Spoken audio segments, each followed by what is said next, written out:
Olá pessoal, bom dia, boa tarde, boa noite a todos os senhores que são inscritos no nosso canal Anotações de Processo Civil. Se você ainda não é, eu sou o professor Arthur Vieira e depois que eu concluí o meu doutorado em Direito Processual, eu resolvi me dedicar a esses veículos de comunicação para que eu pudesse transmitir aos senhores conhecimento jurídico de qualidade e de forma gratuita. Aqui eu vou pontuar o meu e-mail de contato para que eventuais interessados possam estabelecer um contato mais direto. Inclusive, nós podemos eventualmente considerar a hipótese de publicar um artigo científico em conjunto, tá certo? Bom, gostaria de pontuar também com os senhores o nosso canal no YouTube. Se você ainda não é inscrito, basta clicar no ícone do livro que fica no canto inferior do vídeo para que você se inscreva. Sugiro também que você clique no ícone do sininho para que você possa ativar as notificações dos vídeos que são constantemente disponibilizados por aqui. Gostaria de apresentar também aos senhores a nossa plataforma acadêmica, arturvieiracursos.com.br, arturvieiracursos.com.br, onde os senhores encontrarão cursos online de modo gratuito, inclusive com a emissão de certificado válido em todo o território nacional. Tá certo? Então, após a pausa, nós vamos tratar do vídeo de hoje. Então, meus amigos, no vídeo de hoje nós daremos prosseguimento à análise do nosso livro Anotações de Processo Civil. Nós estamos na terceira parte que trata sobre o processo nos tribunais. Estamos analisando mais precisamente o sistema de vinculação a certos pronunciamentos judiciais. Vamos tratar precisamente no vídeo de hoje do tópico que aparece aí para os senhores, a força vinculante. Vamos a ele, portanto. Segundo Alexandre Freitas Câmara, e a referência bibliográfica vai aparecer adiante para os senhores, aspas, o direito brasileiro conhece dois tipos de precedente, o precedente vinculante e o precedente não vinculante, persuasivo ou argumentativo. A distinção é importante, uma vez que precedentes vinculantes, como a própria denominação indica, são de aplicação obrigatória, não podendo o órgão jurisdicional a ele vinculado, em casos nos quais sua eficácia vinculante se produza, deixar de aplicá-lo e decidir de forma distinta. Já os precedentes não vinculantes são meramente argumentativos e não podem ser ignorados pelos órgãos jurisdicionais, os quais, porém, podem decidir de modo distinto, desde que isto se faça através de um pronunciamento judicial em que se encontre uma fundamentação específica para justificar a não aplicação do precedente. Em outras palavras, havendo um precedente vinculante e se deparando o órgão jurisdicional a ele vinculado com um novo caso ao qual tal precedente se aplica, não é legítimo decidir de modo diferente. Não sendo, porém, vinculante o precedente, é admissível decisão conflitante, desde que isso se faça com justificativa adequada que demonstre a razão pela qual é constitucionalmente legítimo decidir-se de outro modo. Uma vez indicadas as possíveis acepções de precedente, o passo seguinte é o de saber quais são os precedentes vinculantes e em que consiste tal eficácia. Não cabe aqui exame detalhado da natureza jurídica desse fenômeno, mas apenas sua noção geral e o destaque para diferentes significados que a expressão pode assumir. A rigor, toda decisão de tribunal tem força vinculante em face do grau de jurisdição inferior no âmbito do próprio processo em que foi proferida. Então, se o tribunal dá provimento a um agravo de instrumento e reforma a decisão de primeiro grau para indeferir a tutela antecipada por este concedida, o juízo a qual, tão logo cientificado dessa decisão, deve cessar prontamente a execução da medida urgente. Se não o faz, viola a força vinculante da decisão do tribunal e caberá reclamação. Nesse âmbito, a força vinculante nada mais é do que a própria autoridade, a imperatividade da decisão judicial, atributo inerente à sua condição de ato estatal. Mas não é essa a dimensão da força vinculante que gera os mais intensos debates teóricos e dificuldades práticas. A questão delicada reside em saber em que medida a decisão tomada por um tribunal em um dado caso vincula os órgãos jurisdicionais inferiores e, eventualmente, órgãos de toda a administração pública, mesmo em relação a outros casos, entre outras partes, que são objeto de outros processos. Vale dizer, trata-se da questão da força vinculante erga omnes ou ultra partes. No entanto, a tendência de utilização indiscriminada dos termos vinculação, força vinculante ou eficácia vinculante para aludir-se a situações distintas entre si, quanto à intensidade do fenômeno.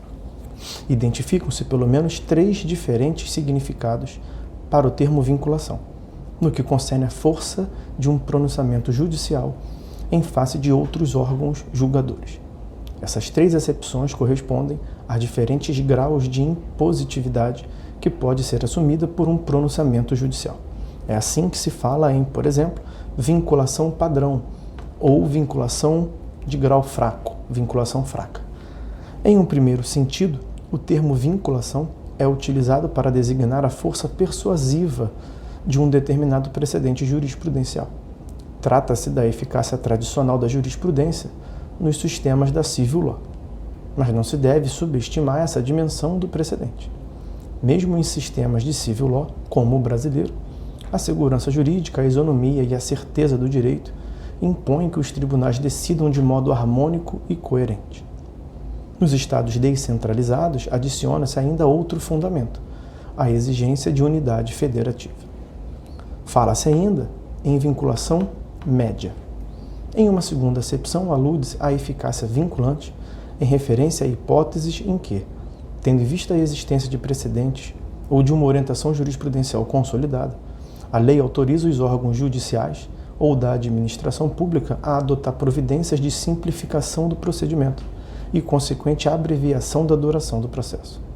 Considerem-se os seguintes exemplos. Primeiro exemplo, as regras que autorizam o relator a decidir monocraticamente recursos respaldado em súmula do STF, do STJ ou do próprio tribunal, em acórdão proferido pelo STF ou pelo STJ em julgamento de recursos repetitivos, em entendimento firmado em incidente de resolução de demandas repetitivas ou de assunção de competência, ou ainda súmula ou jurisprudência predominante do respectivo tribunal, do STF ou de tribunais superiores.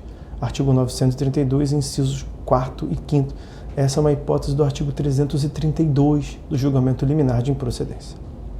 Segundo exemplo, a regra que dispensa o órgão fracionário do tribunal de remeter a questão de constitucionalidade para o seu plenário ou órgão especial nos termos do artigo 97 da Constituição, quando já há anterior pronunciamento destes órgãos ou do plenário do STF, parágrafo único do artigo 949 do CPC. Terceiro exemplo, as regras que autorizam o órgão ACO a não conhecer do recurso extraordinário por falta de repercussão geral quando já houver um prévio pronunciamento do STF nesse sentido, de que aquela matéria não conta com repercussão geral, em outro recurso tratando de questão constitucional idêntica. Parágrafo 8º do artigo 1035. Quarto caso, as regras que autorizam o órgão ACO a retratar-se em recurso extraordinário ou especial, ou negar-lhe seguimento, quando a mesma questão constitucional ali versada já houver sido decidida no mérito, respectivamente pelo STF ou pelo STJ, a decisão padrão, decisão molde ou decisão quadro, no procedimento de recursos repetitivos, os incisos 1º e 2º do artigo 1040. Quinto caso, regras que dispensam procuradores judiciais do poder público da propositura de ações e recursos quando a pretensão for contrária a decisões reiteradas do STF ou dos tribunais superiores, Lei 9469 de 97, artigo 4º, ou a declaração de inconstitucionalidade proferida pelo STF, súmula ou jurisprudência consolidada do STF ou dos tribunais superiores, artigo 131 da Lei 8.213 de 91.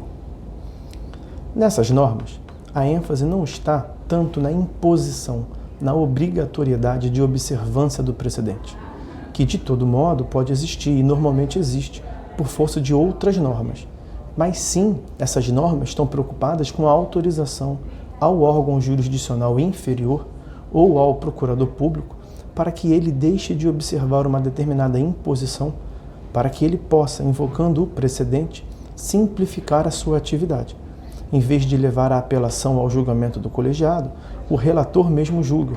Em vez de mandar o recurso especial ao STJ, o próprio tribunal local já o extingue, e assim por diante, como nós vimos. E uma terceira acepção, a vinculação forte, que é a força vinculante em sentido estrito, propriamente dito.